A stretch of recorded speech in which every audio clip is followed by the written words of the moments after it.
সংক্ষিপ্ত জুমার খুতবার আলোচনার যে বিষয়বস্তু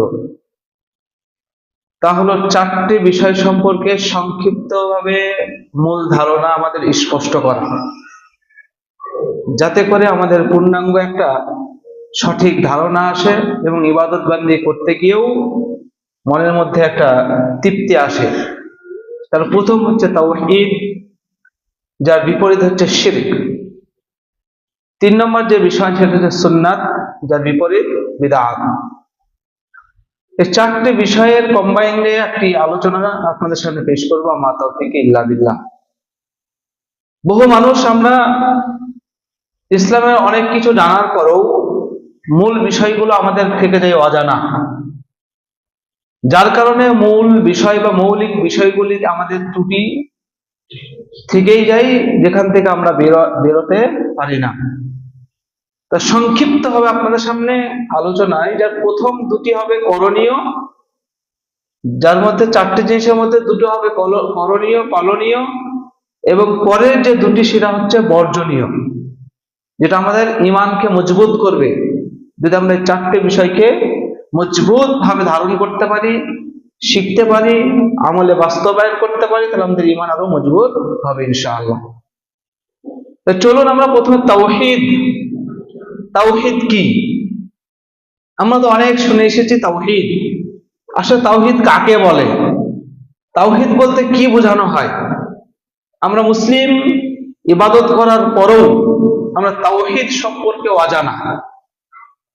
আল্লাহ রাসূল সাল্লাল্লাহু আলাইহি ওয়াসাল্লাম মুআয ইবনে জাবাল রাদিয়াল্লাহু তাআলা আনহু কে যখন ইয়ামানে পাঠালেন, যেখানে অমুসলিমরা থাকতো, আল্লাহ রাসূল বলেছেন, মুআয তুমি সেখানে যাও, যাওয়ার পর তাদেরকে একমাত্র আল্লাহর কথা তাদেরকে শোনাও। তোমার যে প্রথম দাওয়াতটা হবে সেটা হচ্ছে তাওহীদের দাওয়াত। আল্লাহ রাসূল ইয়ামানে যখন পাঠালেন গভর্নর করে মুআয ইবনে জাবালকে, তা তিনি বললেই পারতেন যে আপনি গিয়ে বলেন তাদেরকে সালাত আদায় করবে, কারণ সালাত একটা গুরুত্বপূর্ণ বিষয়। যে ব্যক্তি সালাত আদায় করে সে মুসলমান, যে ব্যক্তি সালাত আদায় করে না সে মুসলমান নয়। তাহলে তুমি প্রথমে গিয়ে তাদেরকে সালাত আদায় করতে বলে, এই কথা তিনি বললেই পারতেন।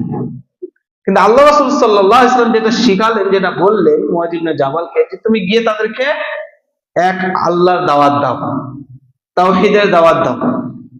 তাহলে সালাত, যাকাত, রোজা, হজ ইত্যাদিগুলোর থেকেও গুরুত্বপূর্ণ যে বিষয় সেটা হচ্ছে তাওহীদ, যেটা আমাদের অনেকেরই অজানা। তো মুআয ইবনে জাবাল রাদিয়াল্লাহু তাআলা আনহু প্রথমে ইয়ামানে গিয়ে মানুষকে তাওহীদের দাওয়াত দিলেন, যে একত্ববাদ, ওয়াহদানিয়াত, যে আল্লাহ রাব্বুল আলামিন একক, তিনি হচ্ছেন এক, যেটা আল্লাহ রাব্বুল আলামিন কোরআনুল কারীমের মধ্যে দায়িত্বহীনভাবে বলেছেন, কুল হুয়াল্লাহু আহাদ। হে মুহাম্মদ রাসূলুল্লাহ সাল্লাল্লাহু আলাইহি ওয়াসাল্লাম, আপনি বলুন মানুষকে যে আল্লাহ রাব্বুল আলামিন হচ্ছেন এক, একক, তার কোনো দ্বিতীয় নেই, যার কোনো শরীক নেই। তিনি এমন একজন সত্তা, তিনি হচ্ছেন একক। আমরা দুনিয়াতে অনেক কিছু দায়িত্ব বন্টন করতে গিয়ে অনেক দায়িত্বশীল প্রয়োজন হয়, একের অধিক, দুইয়ের অধিক, পাঁচের অধিক, এরকম দায়িত্বশীল প্রয়োজন হয়। কিন্তু আল্লাহ রাব্বুল আলামিন তিনি বলছেন, শোনো, সেই আল্লাহ যিনি পৃথিবী আসমান জমিন সৃষ্টি করেছেন, তোমাদেরকে সৃষ্টি করেছেন, তিনি হচ্ছেন একক, যার কোনো শরীক নেই। অন্যান্য অমুসলিমরা দেখা যায়, কিছু কিছু অমুসলিমদের মধ্যে যাদের ইলাহ অনেক, যেটা আমরা নিজেরাও দেখছি আমাদের পার্শ্ববর্তী এলাকায়। তা আল্লাহ রাব্বুল আলামিন তার রাসূলকে বলছেন যে বলো আল্লাহ একক, এক, অদ্বিতীয়। তারপর বলছেন আল্লাহুস সামাদ। আর সেই আল্লাহ কেমন? তিনি হচ্ছেন অমুখাপেক্ষী, তিনি হচ্ছেন সামাদ। আল্লাহুস সামাদ, আল্লাহ হচ্ছেন সামাদ, অমুখাপেক্ষী। প্রত্যেকটা বিষয়ে, প্রত্যেকটা মানুষ, প্রত্যেকটা জীব, প্রত্যেকটা প্রাণী কোন না কোন দিক দিয়ে কারো না কারো মুখাপেক্ষী। বুঝতে পারলেন কি পারলেন না? প্রত্যেকটা প্রাণী, মানুষ তো আছে, প্রত্যেকটা প্রাণী, প্রত্যেকটা জীব, প্রত্যেকটা মানুষ কোন না কোন দিক দিয়ে কারো না কারো মুখাপেক্ষী। কিন্তু আল্লাহ রাব্বুল আলামিন হচ্ছেন অমুখাপেক্ষী। এই সামাদ শব্দের এতটাই ভাবার্থ আছে, এতটাই ভারিত্ব আছে যে সমাজ শব্দের অর্থ যদি আপনি বুঝতে পারেন তাহলে অনুভব করবেন যে আল্লাহ রাব্বুল আলামিন অমুখাপেক্ষী। আমরা প্রত্যেকেই মুখাপেক্ষী। আমরা নিজেরা কখনোই কোনো ক্রমে কোনো সমাজেই স্বয়ং সম্পূর্ণ নয়। আজকে আমাদের অসুখ হলে কারো মুখাপেক্ষী হতে হয়, আজকে আমার অক্সিজেনের জন্য মুখাপেক্ষী হতে হয়, নানা রকম ভাবে বাস্তবেও যেমন মানুষের কাছে আমরা মুখাপেক্ষী, তারপরে অভ্যন্তরীণ ভাবে আল্লাহর কাছে তো মুখাপেক্ষী আছেই আছে।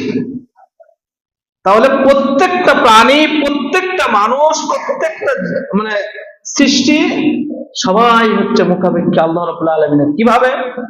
কেউ বাধ্যগতভাবে মুখাপেক্ষী, কেউ অবাধ্য অবস্থাতেও মুখাপেক্ষী। বাধ্যগতভাবে কিভাবে? আমরা বাধ্য হয়েই যে আল্লাহর আমরা মুখাপেক্ষী, এটা স্বীকার করেই আমরা আল্লাহর মুখাপেক্ষী হয়ে চলাফেরা করি, আল্লাহর কাছে সমর্পণ করি, আল্লাহর কাছে সাহায্য চাই, আল্লাহর কাছে সবকিছু সাহায্য প্রার্থনা করি। ইয়াকা না'বুদু ওয়া ইয়াকা নাস্তাঈন, আল্লাহ তোমারই ইবাদত করি আর তোমার কাছেই সাহায্য চাই। কেননা আমরা অমুখাপেক্ষী, আমাদের নিজস্ব কোনো ক্ষমতা নেই, নিজস্ব কোনো ক্ষমতা নেই, তাই তোমার কাছেই সাহায্য চাই, তোমার ইবাদত করি আর তোমার কাছেই সাহায্য চাই। এটা হলো বাধ্যগতভাবে। আর অবাধ্য হয়ে কি আল্লাহর জমিন থেকে কোথাও যেতে পারবেন না। আল্লাহ যেভাবে আপনাকে রিজিক দিয়েছেন, যেভাবে আপনাকে আল্লাহ ভক্ষণ করতে বলেছেন, তার বাইরে গিয়ে আপনি ভক্ষণ করতে পারবেন না। আল্লাহ দিয়েছে মুখ দিয়ে খাবার খেতে, এটা আল্লাহর একটা সিলসিলা, কিন্তু আপনি চাইলেও পারবেন না অন্যরকম ভাবে আপনি খাবারটা গ্রহণ করতে। তাহলে মানুষ বাধ্যগত ভাবেও আল্লাহর মুখাপেক্ষী, অবাধ্য হলেও সে আল্লাহর মুখাপেক্ষী। আল্লাহর মুখাপেক্ষী হতেই হবে। কিন্তু আল্লাহ রাব্বুল আলামিন তিনি এমন একজন সৃষ্টিকর্তা, তিনি হচ্ছেন অমুখাপেক্ষী, সমাদ, সর্ব বিষয়ে সব দিক দিয়ে তিনি অমুখাপেক্ষী, কোন বিষয়ে কোন দিক দিয়ে তিনি কারো মুখাপেক্ষী নন। একটা হাদিস বলি, আল্লাহ রাব্বুল আলামিন তার রাসূলকে দিয়ে বলছেন যে মানুষ যখন আমার সামনে উপস্থিত হবে এবং তার পাপ করতে করতে যদি জমিন থেকে আসমান এর মধ্যবর্তী সমপরিমাণ পাপ করে আমার কাছে উপস্থিত হয়ে যায়, আর তার মধ্যে যদি শিরক না থাকে, তাহলে আমি চাইলে তাকে ক্ষমা করে দিতে পারি। এই কথা বলার পর আল্লাহ রাসূল বলছেন যে আল্লাহ রাব্বুল বলছেন লা উবালি, আমি কাউকে পরোয়া করি না। আপনি যে পাপ করেছেন, পাপ করে ফেলিয়েছেন, অনেক পাপ করেছেন যার পাপের কোনো হিসাব নেই, আসমান আর জমিনের মধ্যবর্তী যত ফাঁকা জায়গা আছে সেই সম পরিমাণে আপনি পাপ করে উপস্থিত হয়েছেন আল্লাহর কাছে, কিন্তু আপনার মধ্যে শিরক নেই। যেটা আলোচনা আসবে একটু পরে, কিন্তু আপনার মধ্যে কি নেই? শিরক নেই। তা আল্লাহ বলছেন তার রাসূলকে যে লা উবালি, আমি কাউকে পরোয়া করি না। যে তোমাকে আমি ক্ষমা করে দিলে কাউকে কৈফিয়ত দিতে হবে? তোমাকে যদি আমি ক্ষমা করে দিয়ে জান্নাত দিই, তাহলে আমাকে কাউকে আমার এর জন্য কৈফিয়ত দিতে হবে বা রেজুলেশন করতে, এরকম কোনো আমি কাউকে কৈফিয়ত দেওয়ার প্রয়োজন মনে করি না। আমি ক্ষমা চাইলে ক্ষমা করে দিতে পারি। তা আল্লাহুস সামাদ, তিনি সর্ব বিষয়ে সর্ব দিক থেকে তিনি হচ্ছেন অমুখাপেক্ষী। আর এই সমাদ শব্দের এতটাই ভারাত্ম যে আল্লাহ রাসূল সাল্লাল্লাহু আলাইহি ওয়াসাল্লাম তিনি বলছেন, কেউ যদি আল্লাহর কাছে দোয়া করে ইসমে আজম দিয়ে, কেউ যদি আল্লাহর কাছে দোয়া করে ইসমে আজম দিয়ে, সেই দোয়াটা আল্লাহ বিফলে দেন না, ফেরত দেন না। ইসমে আজম কি? যে দোয়ার মধ্যে আল্লাহর এই সমাদ শব্দ আছে সেটাই মূলত ইসমে আজম। বুঝতে পারলেন কি বললেন না? আল্লাহুম্মা ইন্নী আসআলুকা বিআন্নী আশহাদু আন্নাকা আনতাল্লাহ লা ইলাহা ইল্লা আনতাল আহাদুস সামাদুল্লাযী লাম ইয়ালিদ ওয়া লাম ইউলাদ ওয়া লাম ইয়াকুল লাহু কুফুয়ান আহাদ। এটাকে ইসমে আজম বলা হয়। আরো আছে, যেই দোয়ার মধ্যে সমাদ আছে সেটাই মূলত ইসমে আজম। আর এই দোয়া পড়ে যদি আপনি আল্লাহর কাছে কিছু চান, তা সেটা আল্লাহ রাব্বুল আলামিন ফেরত দেন না। বুঝতে পারলেন কি বললেন না? তাহলে সমাদ শব্দের ভারাত্ম এতটাই যে আল্লাহ রাব্বুল আলামিন অমুখাপেক্ষী। তাই তো একজন দোয়া করছেন, তা আল্লাহ রাসূল সাল্লাল্লাহু আলাইহি ওয়াসাল্লাম বলছেন যে তুমি যা চাইবে তোমাকে তাই দেওয়া হবে। কেন? তুমি ইসমে আজম বলেছো। আল্লাহুম্মা ইন্নী আসআলুকা বিআন্নী আশহাদু আন্নাকা আনতাল্লাহ, হে আল্লাহ আমি তোমার কাছেই সাহায্য চাই। বিআন্নী আশহাদু আন্নাকা আনতাল্লাহ, কেন না আমি সাক্ষ্য দিচ্ছি যে তুমি যে আল্লাহ। বুঝতে পারলেন? আমি তোমার কাছেই সাহায্য চাই, তুমি আমাকে দাও। কেন? তুমি যে আল্লাহ। লা ইলাহা ইল্লা আনতাল আহাদুস সামাদুল্লাযী, তুমি ছাড়া কোন রকম ইলাহ নাই, তুমি ছাড়া কোন রকম সত্য মাবুদ নাই, তুমি হচ্ছে অমুখাপেক্ষী আর আমরা তোমার সবাই তোমার মুখাপেক্ষী, অতএব তুমি আমাকে দাও। বুঝতে পারলেন না? তো এই ওয়াহাদিয়াত অর্থাৎ তাওহীদ এর জ্ঞান আপনার থাকতে হবে। আপনি যত ইবাদত করেন না কেন, তাওহীদ কি তাই বুঝলেন না, আল্লাহর একত্ববাদ কি তাই বুঝলেন না, আপনার ঈমান পরিপক্ক হবে না। অতএব আমাদেরকে বুঝতে হবে তাওহীদ কি। এই তাওহীদ মূলত 3 প্রকার, যেটা আপনারা অবশ্যই জ্ঞান চর্চা করবেন, আপনারা নিজেরা পড়াশোনা করবেন। না জানা থাকলে তাওহীদ বিষয়ে যখন আলোচনা হবে সেই আলোচনাগুলো শুনবেন। মূলত আপনাদেরকে আমি বোঝাতে যাচ্ছি একটা কম্বাইনে, যে এই 4টে বিষয় আপনাকে গুরুত্ব দিতে হবে সর্ব অবস্থায়। তার মধ্যে কি তাওহীদ, যেটা আল্লাহর একত্ববাদ, যেটা একটু পরে বুঝতে পারবেন যখন বিপরীতটা বলবো। তা তাওহীদ হচ্ছে 3 প্রকার, এটা মাথায় রাখবেন। তাওহীদ হচ্ছে 3 প্রকার। আপনার যে বিশ্বাস, আপনার মধ্যে যে একত্ববাদ, এটা 3টে প্রকার। তাওহীদ উলুহিয়াত, তাওহীদ রুবুবিয়াত, তাওহীদ আসমা ও সিফাত। মানে আল্লাহ রাব্বুল আলামিনকে ইলাহ হিসাবে বিশ্বাস করতে হবে। ইলাহ মানে আমার যদি সারা জীবনে যদি আমি কাউকে একটি সিজদা দেওয়ার প্রয়োজন মনে করি, সেটা আল্লাহকেই দিতে হবে, না ছাড়া কাউকে দেওয়া যাবে না। বুঝতে পারলেন কিনা? আপনার 60 বছর 70 বছরের জীবনে যদি একটি সিজদা দেওয়ার প্রয়োজন মনে করেন কখনো, সেটা আল্লাহকেই দিতে হবে। তিনিই হচ্ছেন একমাত্র ইলাহ, তিনিই হচ্ছেন একমাত্র সত্য উপাস্য, তিনিই হচ্ছেন একমাত্র মাবুদ। কোনদিন কেউ যদি একটি মাত্র সিজদা দেয়, সেটা আল্লাহকেই দিতে হবে। এর নাম হচ্ছে তাওহীদ, এর নাম হচ্ছে তাওহীদ উলুহিয়া। তাহলে ইলাহ হিসাবে আল্লাহকেই মানতে হবে, এবং যত প্রকার আপনার ইবাদত আছে, সে শারীরিক হোক, সে আন্তরিক হোক, সে মৌখিক হোক, সমস্ত ইবাদতটা শুধুমাত্র তিনার জন্যই হবে। নম্বর 2, রুবুবিয়াত, রব হিসাবে স্বীকৃতি দেওয়া এবং তাওহীদ মেনে নেওয়া। আল্লাহ রাব্বুল আলামিন তিনি প্রতিপালন করেন, তিনি গোটা পৃথিবীর মানুষকে তিনি প্রতিপালন করেন। আরে মানুষ তো বহু দূরের কথা, এমনকি যত কীট পতঙ্গ আছে, প্রাণী আছে, সমস্ত কীট পতঙ্গকেও তিনি কি করেন? প্রতিপালন করেন, দেখাশোনা করেন। এই রব হিসাবে বিশ্বাস হয়। আসমা ও সিফাত, আল্লাহ রাব্বুল আলামিনের অগণিত অসংখ্য নাম আছে, গুণবাচক নাম, তার প্রতি আপনাকে ঈমান নিয়ে আসা। তার মধ্যে কয়েকটি আপনাকে বলতেই পারি, যেমন বাসীর, দেখতে পান, সমস্ত কিছু দেখতে পান। কিভাবে দেখতে পান? আপনার এই দেওয়ালের ওই দিকে কি হচ্ছে আমি কিন্তু দেখতে পাবো না, মানে আমার দেখার দৌরাত্ম্য এতটুকুই, আমার দেখার বাহাদুরি এতটুকুই।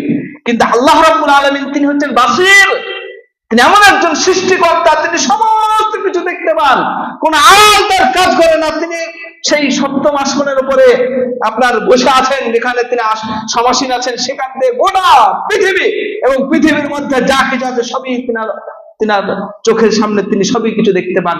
এই গুণে গুণান্বিত তিনি, সে আল্লাহ, এটা বিশ্বাস করা। অনুরূপ আল্লাহর একটা গুণ আছে আপনার সামিয়া, তিনি শুনতে পান, সমস্ত কিছু শুনতে পান। একটু দূর থেকে কেউ কিছু বললে আমরা বুঝতে পারি না, কিন্তু আল্লাহ রাব্বুল আলামিনের এমন সত্তা, তিনি গোটা পৃথিবীতে যে যেখানে যেভাবে যতই অগোচরে যতই মনের ভিতরে কিছু বলুক না কেন, সেটা আল্লাহ রাব্বুল আলামিন সব শুনতে পান। তো যেটা বলছিলাম, মূলত আপনি 4টে বিষয়ে খুব সুন্দরভাবে নির্ভেজাল জ্ঞান রাখতে হবে। তার মধ্যে একটা হচ্ছে তাওহীদ, এরই বিপরীত হচ্ছে শিরক। তাওহীদের বিপরীত কি? শিরক। শিরক মানে অংশীদার স্থাপন করা। আল্লাহকে যথাযথ মর্যাদা দেওয়ার জায়গায় যতটুকু মর্যাদা দেওয়ার প্রয়োজন, সেই জায়গায় বিন্দুমাত্র কাউকে শরীক করা, বিন্দুমাত্র কাউকে শেয়ার করা, বিন্দুমাত্র কারোর সঙ্গে ভাগাভাগি করা, এর নাম হচ্ছে শিরক। সরাসরি আল্লাহকে বাদ দিয়ে অন্য কাউকে মেনে নেওয়া, সেটা হচ্ছে বড় শিরক। এবং আল্লাহকে মানতে গিয়ে সেই মানাতে বিন্দুমাত্র সরিষার দানার সমপরিমাণ যদি কাউকে আপনি অংশীদার স্থাপন করেন, যদি ভাগ বসান, তাহলে সেটাই হবে শিরক। এটা তাওহীদের একদম বিপরীত। অতএব যখন আপনি তাওহীদ বুঝবেন, অটোমেটিক আপনার শিরকটা আপনার অগোচরে চলে আসবে, আপনি বুঝতে পারবেন। যদি শিরক কারো একবারে সঠিকভাবে পুঙ্খানুপুঙ্খ বুঝতে পারে তাহলে সে তাওহীদটাও বুঝে নেবে। তাহলে আমাদের মাথায় রাখতে হবে যে তাওহীদ যেটা আমাদের পালন করতে হবে, এবং বিপরীত যেটা হচ্ছে শিরক সেটা আমাদেরকে বর্জন করতে হবে। যে কোনো প্রকারের যতই আপনার কাছে ভালো মনে হোক না কেন, তাতে যদি শিরকের গন্ধ থাকে, যে আল্লাহর উলুহিয়াত, আল্লাহর যে আপনার রুবুবিয়াত, আল্লাহর যে আসমা ও সিফাত, আল্লাহর যে আপনার তাওহীদ, সেই তার মধ্যে বিন্দুমাত্র যেন কোন রকম ভাগাভাগি না হয়। এই ব্যাপারে কঠোর ভাবে হুঁশিয়ারি দিয়েছেন। আল্লাহ রাব্বুল আলামিন বলেছেন, শোনো, লাইন আশরাকতা লা ইয়াহবাতান্না আমালুক। আর মুহাম্মদ সাল্লাল্লাহু আলাইহি ওয়াসাল্লাম, আপনিও যদি বিন্দুমাত্র শিরক করেন তাহলে আপনার আমল আমি ধ্বংস করে দেব। আপনি ধরেন 20 বছর থেকে সালাত আদায় করেন 5 ওয়াক্ত, এত সুন্দরভাবে সাবলীল ভাবে আপনি সালাত আদায় করে খুশবুদের সঙ্গে সালাত আদায় করছেন, 20 বছর পরে এবার আপনি শিরকে নিমজ্জিত হয়ে গেছেন। তা আল্লাহ রাব্বুল আলামিন কুরআনুল কারীমের মধ্যে বলছেন, শোনো, তোমার এই 20 বছরের আমল আমি জ্বালিয়ে পুড়িয়ে সব শেষ করে দেবো শুধুমাত্র শিরক করার কারণে। শিরক কত ভয়াবহ বলেন। আল্লাহ রাব্বুল আলামিন বলেন, শোনো পৃথিবীবাসী, আরে তুমি আসমান আর জমিনের মধ্যবর্তী ফাঁকা জায়গা সমপরিমাণ যদি পাপ নিয়ে আমার কাছে উপস্থিত হও, আর যদি তুমি শিরক না করে থাকো, তাহলে আমি চাইলে সব ক্ষমা করে দেবো। কিন্তু আল্লাহ বলছেন, আমি শিরকের পাপ আমি ক্ষমা করবো না। কিন্তু শিরক সম্বন্ধে জানি কয়জন? এত যে কঠিন ও কঠোর ভাবে আল্লাহ হুঁশিয়ারি দিচ্ছেন, আমি শিরকের পাপ আমি ক্ষমা করি না, তারপরে আমরা শিরক সম্পর্কে অবগত নই। শিরক তো করছি, আমার অজান্তে আপনার ওই কি বলছে পারিপার্শ্বিকের একটা আবহাওয়াতে আমি করেই চলেছি শিরক। কিন্তু সেটা যত বড় ভয়ঙ্কর না, তার চাইতেও বেশি ভয়ঙ্কর হচ্ছে আপনি শিরক সম্পর্কে এখন অজ্ঞান আছেন কিভাবে, যেখানে আল্লাহ এত বড় দেখতেহীন ভাবে কঠোর ভাবে হুঁশিয়ারি দিচ্ছেন, তোমরা যদি শিরক করো আমি শিরকের গোনা ক্ষমা করবো না। তোমরা শিরক ব্যতীত যত বড়ই পাপ করে আমার সামনে উপস্থিত হও না কেন, আমি চাইলে তার নিমেষে ক্ষমা করে দিতে পারি, কিন্তু শিরক ক্ষমা করবো না। কিন্তু আপনি শিরক সম্বন্ধে জানেননি কেন এখন? এটা মূলত বলার মূল পয়েন্ট। আপনি এত হালকা ভাবে নিলেন কেন? শিরক সম্বন্ধে আপনি জানলেন না কেন? শিরক কাকে বলে, শিরকের প্রকারভেদ কি, কোন কোন বলে শিরক হবে, আপনি জানলেন না কেন? এটাই হচ্ছে মূল পয়েন্ট, যেখানে আল্লাহ এত বড় ভাবে কঠিন ভাবে হুঁশিয়ারি দিচ্ছেন যে শোনো, লাইন আশরাকতা লা ইয়াহবাতান্না আমালুক। আর মুহাম্মদ সাল্লাল্লাহু আলাইহি ওয়াসাল্লাম, আপনিও যদি শিরক করেন আপনার সমস্ত আমল আমি বরবাদ করে দেব। একটা ভয়ঙ্কর একটা পাপ যার নাম শিরক, যার নিজস্ব একটা ক্ষমতা আছে আপনার আনুষঙ্গিক ইবাদত গুলো, আনুষঙ্গিক নেকি গুলো সব মাইনাস করে দেবে, আপনার একবার শেষ করে দেবে। এই শিরক একটা ভয়াবহ পাপ।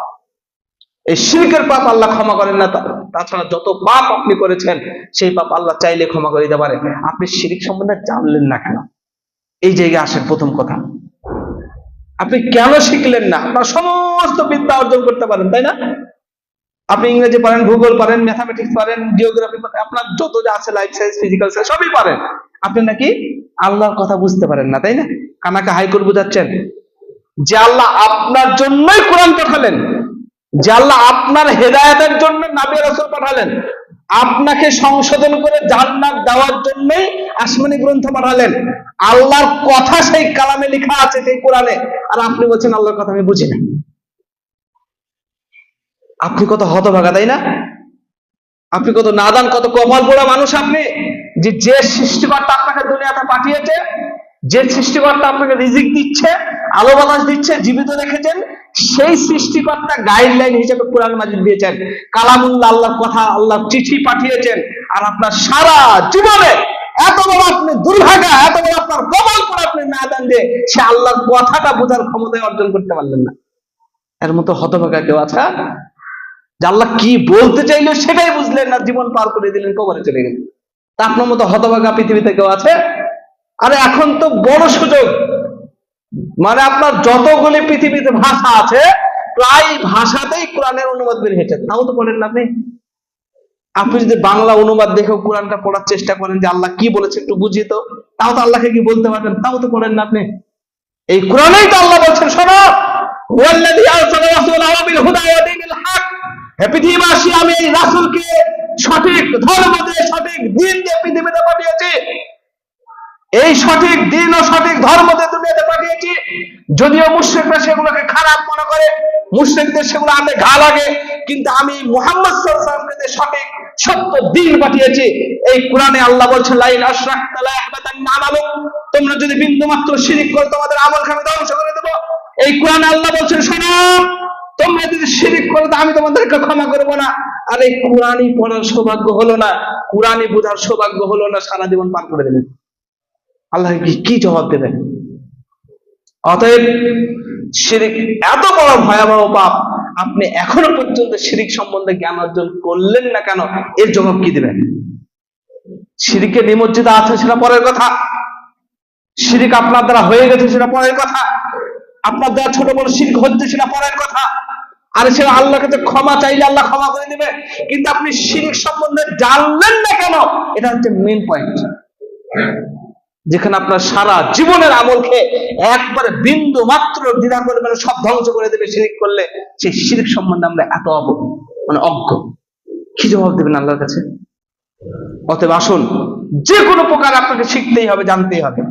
যেমন ভাবে আপনার জরুরি দুনিয়াতে চলাফেরা করা, সংসার করা, উপার্জন করা, আনুষঙ্গিক সমস্ত কাজকর্ম করা, তার চাইতেও বেশি গুরুত্বপূর্ণ হচ্ছে আপনার এই জ্ঞান অর্জন করা।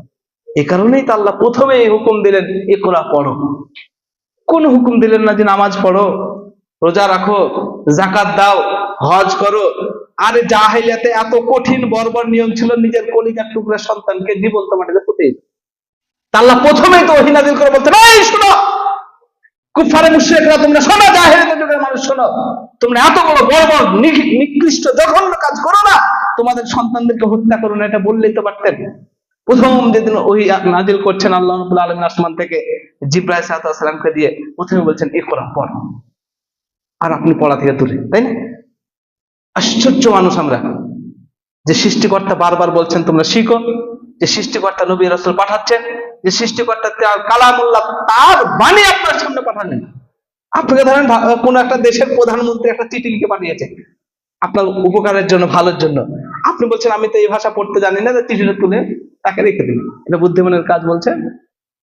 হ্যাঁ, আল্লাহ যে আপনাকে কালামুল্লাহ, আল্লাহর কথা আপনাকে পাঠিয়েছেন আপনার উপকারের জন্য, হুদাল্লিন নাস, মানুষের হেদায়েতের জন্য, অনন্ত অনন্ত অনন্ত কালের যে সীমাহীন জান্নাত আপনাকে দেওয়ার জন্য আল্লাহ কালাম পাঠালেন, কোরআন পাঠালেন, আর কিসের জড়িয়ে তাকে রেখে দিলেন? মানে আপনি শেখার চেষ্টা করলেন না, সারা জীবন পার করে দিলেন।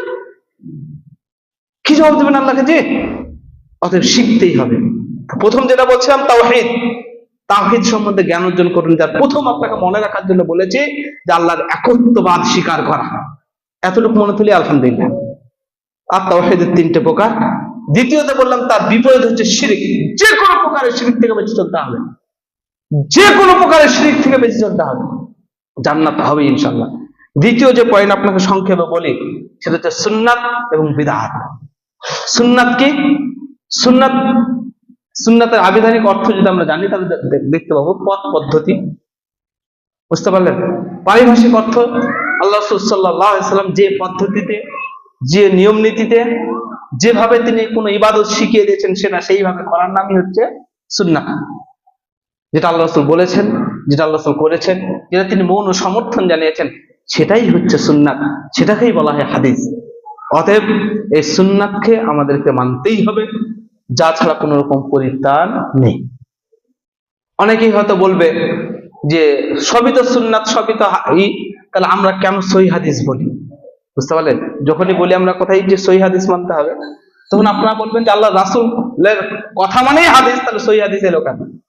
অনুরূপভাবে মধু মধুই ছিল, যেদিন থেকে মধুতে ভেজাল ঢুকেছে সেদিন থেকে খাঁটি মধু শব্দটা ব্যবহার হয়েছে, তাই না? দুধ দুধই ছিল, কিন্তু খাঁটি দুধ কখন থেকে হলো? যখন থেকে আপনার ঘোষ এই দুধে পানি দিয়ে বিক্রি করতে শুরু করলো, তখন অপর একজন পাশ থেকে বলতে বাধ্য হলো যে আমার দুধ খাঁটি, আমার দুধে কোনো পানি নেই, তাই খাঁটি দুধের ব্যবহার শুরু হলো। দেখেন তো, অনুরূপভাবে যখন সমাজে আপনার জাল হাদিস আর জয়ীফ হাদিস, হাদিসের নাম দিয়ে আল্লাহ রাসূলের কথা বলে যখন সমাজে আপনার ফিতনা ফাসাদ নানা রকম অইসলামিক কাজ চলতে লাগলো, তখনই একজন আপনার তখনই পাশ থেকে আরো কিছু আপনার দায়িত্বহীন ভাবে সঠিক আকীদার আলেম বলে উঠলো যে না, সঠিক হাদিস সহিহ হাদিস পালন করতে হবে, সহিহ হাদিস মানতে হবে। বুঝতে পারলেন কিনা? যে একটা বলি তাহলে আপনার বুঝতে সহজ হবে। আবু দাউদে একটা হাদিস, আপনার আবু দাউদ গ্রন্থে একটা হাদিস লিপিবদ্ধ আছে যে আল্লাহ রাসূল সাল্লাল্লাহু আলাইহি ওয়াসাল্লাম নাকি বলেছেন, যদি কোনো মানুষ সবুজের দিকে তাকায়, সবুজ শস্য শ্যামল ক্ষেতের দিকে যদি তাকায়, আর সুন্দরী রমণীর দিকে যদি তাকায়, তাহলে তার দৃষ্টিশক্তি সুন্দর হবে, তার দৃষ্টিশক্তি পাওয়ার বৃদ্ধি পাবে। বুঝতে পারলেন? একটা হাদিসের গ্রন্থে এটা লেখা আছে। উপরন্তু আল্লাহ রাসূল সাল্লাল্লাহু আলাইহি ওয়াসাল্লাম প্রায় হাদিসেই বলছেন, শোনো, আরে যদি তোমাদের আচমকাই কোনো নারীর দিকে চোখ পড়ে যায়, চোখ ফিরিয়ে নাও। আচমকাই যদি তোমাদের নারীর দিকে কোনো চোখ চলে যায়, তাহলে চোখ ফিরিয়ে নাও। তা যে রাসূল সর্বদা সব সময় বলছেন যে কোনো বেগানা নারীর দিকে চোখ গেলে চোখ ফিরিয়ে নাও, সেই রাসূল কি বলবেন যে সুন্দরী মহিলার দিকে তাকালে দৃষ্টিশক্তি বৃদ্ধি পাবে? কিভাবে এটা হাদিস হতে পারে বলেন দেখি? তার মানে হাদিসের নাম দিয়ে যা হাদিসের ছড়াছড়ি আছে, প্রত্যেকটা হাদিস গ্রন্থে এই হাদিস লিপিবদ্ধ আছে। সে বুখারী, মুসলিম, আবু দাউদ, তিরমিজি, নাসাই, ইবনে মাজাহ, দারাকুতনি, দাইলিয়া, বাইহাকি, মুসনাদ, শাইবা, যত হাদিস গ্রন্থ আছে, সমস্ত হাদিসের গ্রন্থে আল্লাহ রাসূলের এই হাদিস আছে। তিনি বলছেন, শোনো, আল্লাহ আমাকে আদেশ করেছে আমি যেন দাড়ি বড় করি, মুছ ছোট করি। তোমরা দাড়ি বড় করো, মুছ ছোট করো। আল্লাহ রাসূল বলছেন যে আমাকে আদেশ করেছেন আল্লাহ, আমি যেন দাড়ি বড় করি আর মুছ ছোট করি। আর কুরআন আল্লাহ কি বলেছেন? ইয়া আইয়ুহাল্লাযীনা আমানু লিমা তাকুলুনা মা লা তাফআলুন। হে ঈমানদার লোক, তুমি যেটা করো না সেটা অপরকে বলো না। আল্লাহ রাসূল একাধিক হাদিস গ্রন্থে এই হাদিস বিদ্যমান যে তোমরা দাড়ি বড় করো, মুছ ছোট করো। একটা তিরমিজিতে হাদিস আছে যে আল্লাহ রাসূল সাল্লাল্লাহু আলাইহি ওয়াসাল্লাম নাকি নিচের দিক থেকে, ডান দিক থেকে, বাম দিক থেকে দাড়ি ছোট করতেন। বলে এই হাদিস সহিহ হয়? হাদিসের গ্রন্থে আরবি বাক্য দিয়ে লেখা আছে। অবশ্য মুহাদ্দিস কিরাম যিনি হাদিস লিপিবদ্ধ করেছেন, তিনি শেষে লিখেই দিয়েছেন যে হাযা হাদিসুন যায়ীফুন। বুঝতে পারলেন কিনা? তাহলে হাদিসের নাম দিয়ে, আল্লাহ রাসূলের নাম দিয়ে সমাজে হাদিস চলছে, এই কারণেই আমরা বলতে বাধ্য হচ্ছি যে সহিহ হাদিস পালন করতে হবে, সহিহ হাদিস মানতে হবে। কত নেবেন? শুধু হাদিসের নাম কি, এমনি ঘটনাও আছে জি।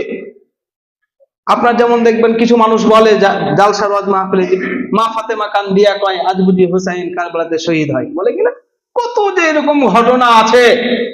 অথচ হুসাইন রাদিয়াল্লাহু তাআলা আনহু যখন শহীদ হয়, সেটা ছিল 61 হিজরি। কত হিজরি বলেন দেখি?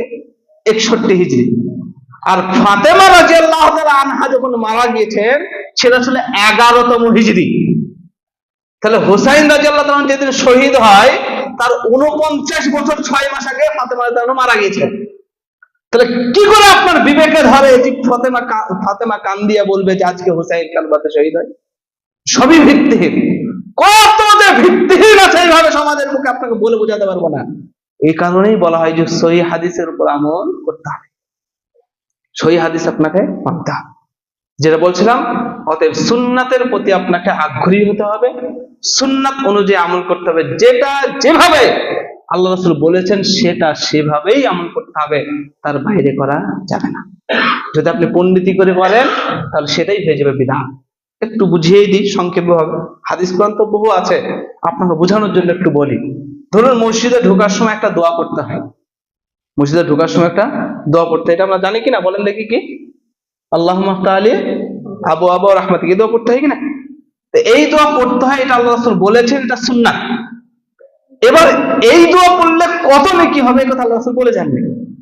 তা ধরেন এবার আমি বললাম, যেহেতু বললেন কিনা যে ভালো কাজ করলে সমস্যা কি, যখন আপনাদেরকে বলা হয় যে এটা তো আল্লাহ রাসূল করেননি, এর তো প্রমাণ নেই, অতএব করিয়েন না, আপনি পাল্টা আক্রমণ করেন কিভাবে যে ভালো কাজ করলে সমস্যা কোথায়, ভালো কাজ করলে অসুবিধা কোথায়?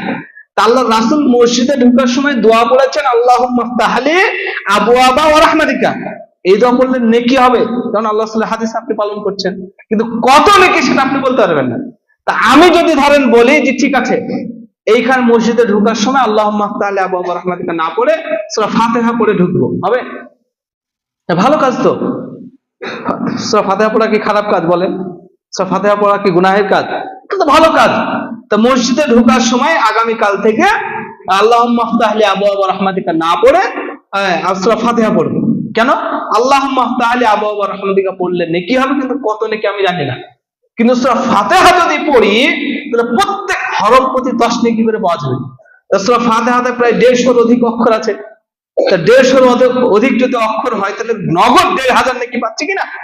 তা এই দোহাই দিয়ে যদি আমি আপনাকে বলি যে আপনার সূরা ফাতিহা পড়া, কোরআন তেলাওয়াত করা তো ভালো কাজ, কাল থেকে মসজিদে ঢোকার সময় আল্লাহুম্মা আফতি আলাই আবওয়াব রাহমাতিকা না পড়ে সূরা ফাতিহা পড়বো, হবে? আপনি বলবেন হবেন না, ঠিক না? আপনি কি বলবেন? হবে না। কেন? আরে এখানে সূরা ফাতিহা পড়লে হবে কেন? এখানে তো আল্লাহ রাসূল দোয়া বলে গেছেন। তো এখানে ঠিক মাথাটা কাজ করছে, কিন্তু অন্য জায়গায় যখন যাবো তখন আপনার মাথার কাজ করবে না, তাই না? প্রত্যেকটা বিষয়ে, প্রত্যেকটা ক্ষেত্রে অনুরূপে আপনি যতই ভালো মনে করে করেন না কেন, সেটা আল্লাহ রাসূলের কোনো নির্দেশ না থাকে, সেটা সে আমলটা গ্রহণযোগ্য নয়। সে আমলটা কি নয়? গ্রহণযোগ্য নয়। আয়েশা রাদিয়াল্লাহু তাআলা আনহার কাছে 3 জন ব্যক্তি এলেন, আসার পরে বলছেন যে আল্লাহ রাসূলের ইবাদত সম্বন্ধে আমাদেরকে কিছু বলেন। আল্লাহ রাসূল কিভাবে, কোন পদ্ধতিতে কতটুকু ইবাদত করতেন। তা আয়েশা রাদিয়াল্লাহু আনহা তিনি বললেন, আল্লাহ রাসূলের স্ত্রীগণ বললেন যে আল্লাহ রাসূল এই ইবাদত করতেন, রাতে কিছু অংশ তিনি ঘুমাতেন, কিছু অংশ তিনি দাঁড়িয়ে সালাত আদায় করতেন, কিছুদিন তিনি সিয়াম পালন করতেন, কিছুদিন সিয়ামও ছেড়ে দিতেন। এই ইবাদত আল্লাহ রাসূল করতেন। তো 3 জন ব্যক্তি বলছেন যে ইনি তো নবী, মা তাকাদ্দামা মিন যামবিহি ওয়া মা তাআখারা, মানে তার পূর্বেকার এবং পরেকার সমস্ত গুনাহ ক্ষমা। তা তিনি রাতের কিছু অংশ তাহাজ্জুদ পড়েন আর কিছু অংশ ঘুমায়। তা আমরা তো এরকম কোন সার্টিফিকেট পাইনি। তা আমরা যদি রাতের কিছু অংশ নামাজ পড়ি তাহলে হবে? আমাদেরকে আরো বেশি করতে হবে। তা কি করতে হবে? 3 জন ব্যক্তির মধ্যে একজন বলল, শোনো, আমি কাল থেকে সারা রাত তাহাজ্জুদ করবো, ঘুমাবোই না। লোকটি ভালো কাজ করবে না খারাপ কাজ করবে বলেন দেখি? আপনাকে বুঝাচ্ছে, হাদিস কোরআন পরে হবে আলোচনা, একটু বুঝেন। তারপর 3 জনের মধ্যে দ্বিতীয় জন বলছে যে আমি কোনোদিন সিয়াম ছাড়া থাকবো না, মানে প্রতিদিন সারা বছর রোজা রাখবো। 3 জনের মধ্যে তৃতীয় জন বলছে, শোনো, ফালইয়াতাযাওয়াজ, আর আমি বিবাহই করব না, বিবাহ না করে শুধু আল্লাহর ইবাদত বন্দেগী করব। তা 3 জনের উদ্দেশ্য ভালো না খারাপ বলেন? 3 জন যে আমলটা করবে সেটা ভালো না খারাপ? কেন? নামাজ পড়া পৃথিবীতে সবচাইতে গুরুত্বপূর্ণ ইবাদত। যত ইবাদত আছে পৃথিবীর মধ্যে, তার মধ্যে গুরুত্বপূর্ণ ইবাদতের নামাজ, যেটা আল্লাহকে যতটা কাছে পাওয়া যায় পৃথিবীতে আর কোন ইবাদত নাই যে আল্লাহকে এতটা কাছে পাওয়া যায়। কিন্তু ওই ব্যক্তি সারা রাত নামাজ পড়বে, ভালো কাজ। আপনার দৃষ্টিতে, আমার দৃষ্টিতে ভালো কাজ, কিন্তু নামাজ পড়া ভালো কাজ। দ্বিতীয় ব্যক্তি কি বললো যে সারা বছর রোজা রাখবো, কোনোদিন রোজা ছাড়া থাকবো না। কেন? রোজা দিয়ে আল্লাহকে বিশাল খুশি করা যায়। পৃথিবীতে একটা ব্যতিক্রম ইবাদত, আল্লাহকে খুশি করার মাধ্যম হচ্ছে রোজা। তবে সারা বছর রোজা করবো, কোনোদিন রোজা ছাড়া থাকবো না। তৃতীয় জন ব্যক্তি বলছেন যে আমি বিবাহই করবো না। কেন? বিবাহ করলে ঝই ঝামেলা, দুনিয়াবি ঝামেলা আসবে, বিবাহই করবো না। 3 জনের কাজও ভালো, উদ্দেশ্য ভালো, নিয়ত ভালো, ঠিক না? কিন্তু আল্লাহ রাসূল যখন শুনলেন, আল্লাহ রাসূলকে যখন বলা হলো, আল্লাহ রাসূলের স্ত্রীগণ বললেন যে আল্লাহ রাসূল, এরকম কিছু ব্যক্তি এসেছিল যারা আমাদেরকে জানতে চাইলো ইবাদত সম্বন্ধে, আমরা পর্দার আড়াল থেকে ইবাদত আপনার সম্বন্ধে বললাম, তারা নিজেদের মধ্যে এই আলোচনা করতে করতে চলে গেল। আল্লাহ রাসূল সাল্লাল্লাহু আলাইহি ওয়াসাল্লাম তখন তিনি খুঁজতে খুঁজতে তাদেরকে বললেন, হাকা দেওয়া গাজা, তোমরা কি সেই লোক এই আলোচনা করছিলে? তো আল্লাহ রাসূল, হ্যাঁ আমরা সেই লোক। তখন আল্লাহ রাসূল, শোনো, পৃথিবীতে আসমানের নিচে জমিনের উপরে যদি কেউ পরেশগার মুত্তাকি বর্তমান লোক থেকে থাকে, সে হচ্ছে আমি। সবচেয়ে পরেশগার, সবচেয়ে আল্লাহকে ভয় করেনেওয়ালা ব্যক্তি যদি থাকে, সে হচ্ছে আমি। আমি রাতের কিছু অংশ ঘুমাই, কিছু অংশ সালাত আদায় করি। সারা রাত আমি সালাত করি না, তাহাজ্জুদ করি না। আমি কিছুদিন সিয়াম পালন করি, রোজা রাখি, কিছুদিন রোজা বিহীন থাকি। আমি নিজে বিবাহ করেছি এবং আমি বিবাহ করে সংসার করছি। অতএব শোনো, যারা আমার এই নীতির বাইরে যাবে তারা আমার উম্মতি নয়। নেবা। আল্লাহ রাসূল সারা রাত ইবাদত করেনি, কিন্তু লোকটি করবে। আল্লাহ রাসূল সারা বছর একটানা সিয়াম পালন করেনি, কিন্তু লোকটি করবে। আল্লাহ রাসূল বিবাহ করেছে, কিন্তু লোকটি করবে না। আল্লাহ রাসূলের নীতির বাইরে যাওয়ার কারণে, বেশি করার কারণে আল্লাহ রাসূল বলেছেন তারা আমার উম্মতি নয়। অতএব ইবাদত হতে হবে আল্লাহ রাসূলের যতটুকু তিনি বলেছেন ততটুকুতেই সীমাবদ্ধ। আপনি যতই বেশি বুঝেন আর যতই আপনি ভালো বুঝেন, যতই আপনার চোখে ভালো মনে হোক না কেন, সেটা করা যাবে। আর একটু বুঝাই, পৃথিবীতে সবচেয়ে গুরুত্বপূর্ণ ইবাদত হচ্ছে নামাজ। সবচেয়ে গুরুত্বপূর্ণ ইবাদত কি বলে? নামাজ। এই নামাজ যদি ধরেন, অনেক গুরুত্বপূর্ণ ইবাদতটা, প্রতিদিন 5 ওয়াক্ত সালাত আদায় করি, এবার আমি আপনি সবাই মিলে গ্রামের মানুষ এক জায়গায় বসে আলোচনা করলাম যে এত বড় যখন গুরুত্বপূর্ণ একটা ইবাদত, আর ওয়াক্ত পড়লেই বা কি হবে? তা বেলা 10টার সময় আর একবার আজান দিয়ে আর এক ওয়াক্ত নামাজ পড়বো, হবে? বলেন হবে? ভালো কাজ করলে অসুবিধা কি হবে? কি বলেন? আপনি বলবেন যে না, হবে না, তাই কি না?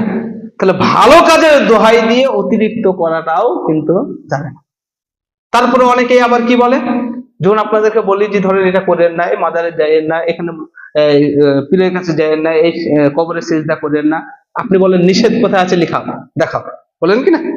যখন আপনাকে বলা হয় যে আপনি মাজারে গিয়ে সিজদা করেন না, কারণ সিজদার একমাত্র অধিকার হচ্ছেন মহান রব্বুল আলামিনের। আপনি সারা জীবনে যদি একটিও সিজদা দিয়ে থাকেন সেটাও যেন মহান রব্বুল আলামিনের জন্যই হয়।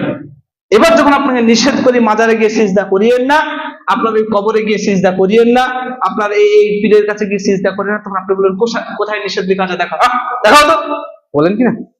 তা নিষেধের দলিল যদি আপনি খুঁজতে যাবেন আর নিষেধ নাই সেই হেতু যদি করা যায়, তাহলে আমি আপনাদেরকে বলছি প্রত্যেকটা রাকাতে আমরা আল্লাহর সবচেয়ে নিকটবর্তী হই যখন আমরা সিজদায় যাই।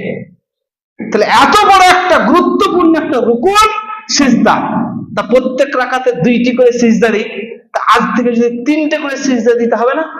আপনি বলবেন হবে না। নিষেধ কোথায় লেখা আছে দেখাও। বুখারী, মুসলিম, আবু দাউদ, তিরমিজি, নাসাই, ইবনে মাজাহ, দারকুতনি, দাইলামি, বাইহাকী, মুসনাদ, আবু শাইবা, যত হাদিস গ্রন্থ আছে, কোন একটা হাদিস গ্রন্থে কোন একটা হাদিসের পাতায় আল্লাহ রাসূলের এইরকম হাদিস কি আপনার লেখা আছে যে তোমরা কোন রাকাতে 3টে সিজদা দিও না? লেখা আছে কি? লেখা তো নাই। তা নিষেধ যখন নাই তাহলে আমি করলে অসুবিধা কি? এটা বলে যদি করি তাহলে কি হবে?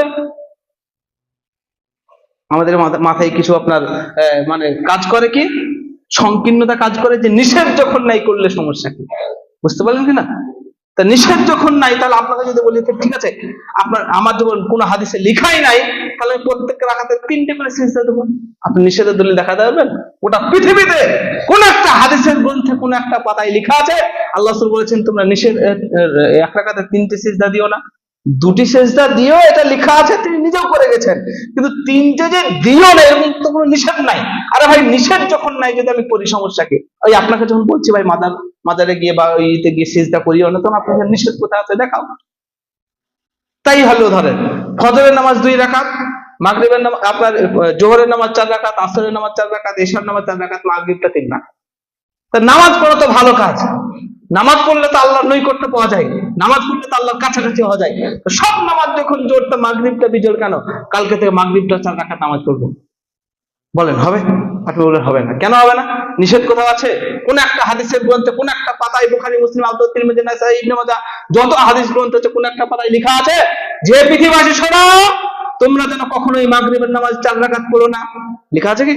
তা নিষেধ যখন নাই, নামাজ পড়া তো ভালো কাজ, তাহলে কাল থেকে মাগরিবের নামাজ 4 রাকাত পড়বো, হবে? আপনি বলেন হবে না। তারপরেও মানুষ বলেন নিষেধ যখন বলছেন নিষেধের দলিল দেখাও। তো ধরেন আপনার কথার কথা বললাম ভাই একটা 35 টাকার নোট দেন, ধরেন আপনার কথার কথা একটা বললাম ভাই একটা 35 টাকার নোট দেন। তা আপনি বলছেন আরে ভাই 35 টাকার নোট হয় না। আমি বলছি না ভাই 35 টাকার একটা নোট দেন, আমার দরকার। তা আপনি বলছেন না রে ভাই 35 টাকার নোট হয় না। তা আমি বলছি হয় না তাও দেন।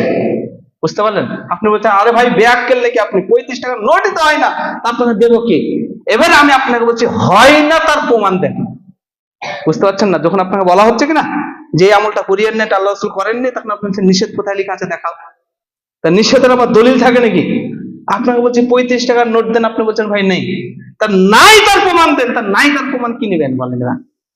ওইটা যেমন আহাম্মক কথা হলো, ব্যাককেলের কথা হলো, অনুরূপ ভাবে যখন আপনাকে শরীয়তের ব্যাপারে কোনো আমলের কথা বলছে এটা তো আল্লাহ রাসূল করে যাননি, তখন আপনি বলছেন নিষেধ কোথায় লেখা আছে দেখাও দেখি। এটাও ওই রকম ব্যাককেলের কথা। যেটা বলছিলাম, সময় অনেক নিয়ে নিয়েছি, যে সুন্নাত সেটাই যেটা আল্লাহ রাসূল করেছেন, যতটুকু করেছেন ততটুকুই আপনাকে করতে হবে। যতই আপনি বাহাদুর হন, যত বড়ই আপনি আলেম হন, যত বড়ই আপনি আজি গাজি হন, তার বিন্দু মাত্র কিঞ্চিত পরিমাণ নিজের বুঝ অনুযায়ী হোক বা ভালো মনে করে হোক করাটা, সেটা সুন্নাতের বহির্ভূত আমল, সেটাই হবে বিদআত। বিদআত যে ব্যক্তি করবে, আল্লাহ রাব্বুল আলামিন তার রাসূলকে দিয়ে বলছেন কিয়ামতের দিন হাউজে কাউসারের পানি সে পান করতে পারবে না। বিদআত যে করবে তার পরবর্তী আমল আর গ্রহণযোগ্য হবে না। বিদআত যে করবে তার কোন রকম তার কাছ থেকে সুন্নাত উঠে যাবে। বিদআত একটা জঘন্য পাপ, বিদআত একটা জঘন্য পাপ। বিদআত যে ব্যক্তি করে সে নবীকে রাসূলকে সে অপমান করে। যে ব্যক্তি বিদআত করে সে বলতে চায় যে এই সময় এই কাজটা করলে ভালো হতো, আল্লাহ রাসূল বলে যাননি, তার চাইতে আমি বেশি বুঝি, অতএব এই কাজটা এটা করো, হাদিস না থাকার পরেও, সুন্নাত না থাকার পরেও করো। এত বড় জঘন্য ব্যক্তি যারা বিদআত করে। অতএব আল্লাহর কাছে আমরা দোয়া করি, আল্লাহ তুমি আমাদেরকে বিষয়গুলি বোঝার তৌফিক দান করো সকলে বলুন আল্লাহুম্মা আমিন। আলহামদুলিল্লাহ ওয়াহদা ওয়াসসালাতু ওয়াসসালামু আলা মান লা নাবিয়্যা বা'দা, আম্মা বা'দ। আউযু বিল্লাহি মিনাশ শাইতানির রাজীম, বিসমিল্লাহির রহমানির রহিম। সংক্ষিপ্তভাবে 2 মিনিট আপনাদের কাছে উপসংহার। 4টে জিনিস আপনাদেরকে বোঝাতে চাইলাম, যেটা আপনারা মনে রাখার জন্য আবারও বলছি 2 মিনিটের মধ্যে। প্রথম হচ্ছে তাওহীদ, যেটা আপনাকে জানতে হবে, অবশ্যই জানবেন। না জেনে দুনিয়া থেকে গেলে কোনো পরিত্রাণ পাওয়া যাবে না। প্রথম কি বললাম? তাওহীদ মানে একত্ববাদ।